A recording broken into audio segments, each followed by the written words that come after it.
दिल्ली में आज कैबिनेट की बैठक हुई और बैठक में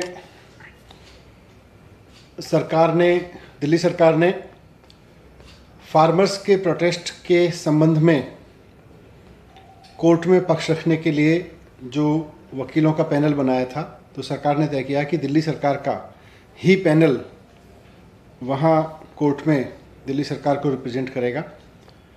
पहले भी दिल्ली सरकार ने इसका पैनल बनाया था, तो केंद्र सरकार ने एलजी साहब के माध्यम से उसको रिजेक्ट करने की कोशिश की थी, पर आज दिल्ली सरकार ने तय किया कि दिल्ली का ही पैनल रिप्रेजेंट करेगा।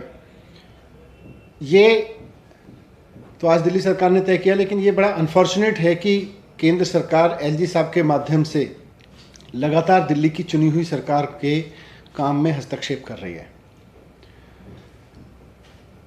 वकीलों की नियुक्ति ट्रांसफर्ड सब्जेक्ट है, जो ट्रांसफर्ड सब्जेक्ट का मतलब है कि संविधान के हिसाब से दिल्ली की चुनी हुई सरकार को करनी है, लेकिन एलजी साहब बार बार उसमें हस्तक्षेप कर रहे हैं। मैं यहाँ सबके संज्ञान में लाना चाहता हूँ कि संविधान में एलजी साहब को कुछ अधिकार दिए गए हैं। केंद्र सरकार के कुछ काम हैं, दिल्ली सरकार के कुछ काम हैं, और एलजी साहब को कुछ अधिकार दिए गए हैं।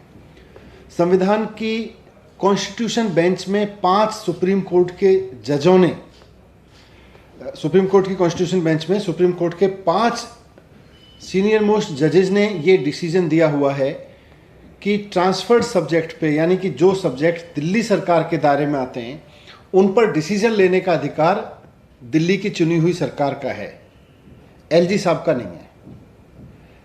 एलजी साहब को संविधान में एक वीटो पावर दी गई है कि दिल्ली की चुनी हुई सरकार के काम में वो अपनी ओपिनियन दे सकते हैं, अपनी राय दे सकते हैं, डिफरेंट राय दे सकते हैं। लेकिन संविधान की 5 जजों की बेंच ने बहुत विस्तार से समझाया है कि ये जो वीटो पावर एलजी साहब को मिली है, ये rarest of the rare case के लिए मिली है। यानी कि कभी कभार कोई बहुत बड़ी आफत आई हुई हो, उस वक्त एलजी साहब अपने वीटो का इस्तेमाल कर सकते हैं।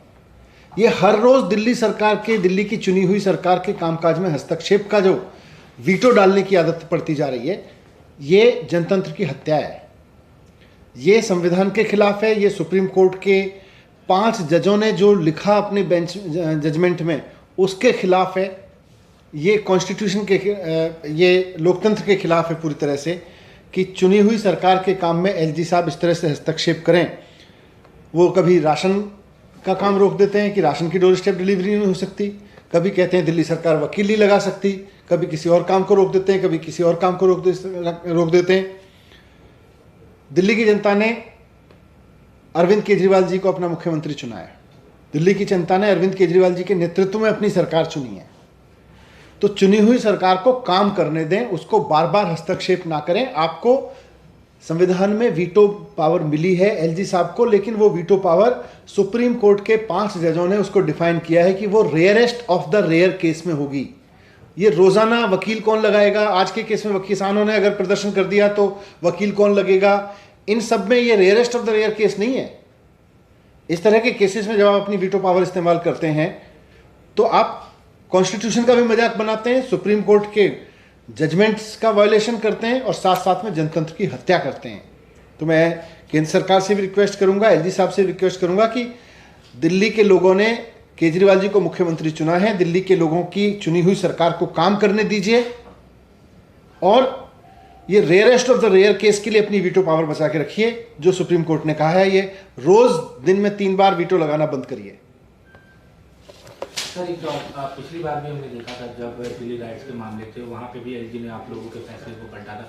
अगर दोबारा ऐसी परिस्थिति आती है तो फिर आप लोग क्या करेंगे? नहीं, तो ये गलत कर रहे हैं ना, ये संविधान में दी गई पावर का दुरुपयोग कर रहे हैं। इसीलिए तो मैं इनसे कह रहा हूँ कि ये संविधान में दी गई पावर का दुरुपयोग मत करिए। सुप्रीम कोर्ट ने आपको 5 सीनियर मोस्ट जजेस ने कॉन्स्टिट्यूशन बेंच के अपने ऑर्डर में कहा है 4 जुलाई 2018 को कि ये power rarest of the rare case में यूज होनी चाहिए।